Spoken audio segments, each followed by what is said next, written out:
هو انت ليه يا ابني كل ما تبقى مبسوط يجيلك احساس بالذنب؟ او تقول مثلا خير اللهم اجعله خير؟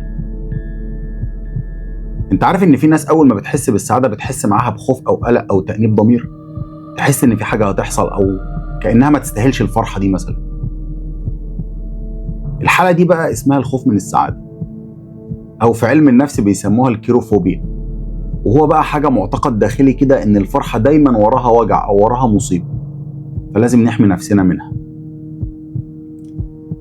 الاحساس ده بقى يا سيدي غالبا يعني بيتكون من التربيه اللي فيها اضحك شويه يا ابني ربنا يسترها، او اول ما تضحك يقول لك خير اللهم اجعله خير، او فرحتك دي مش عجباني شكلنا هنشوف يوم وحش. فالعقل دايما بيسجل جواه بقى ان السعاده بتساوي خطر، وتبدا طول حياتك تشك في اي لحظه حلوه. طب والحل؟ الحل بقى يا صاحبي انك تعيش اللحظه. عيش اللحظه بدون تأنيب ضمير وبدون خوف من المستقبل. افصل ما بين الماضي والحاضر والمستقبل. اسمح لنفسك كده ان هي تفرح، اصل انت تستاهل الفرحه بجد. وانا مخلص جويش، وهي دي الخلاصه.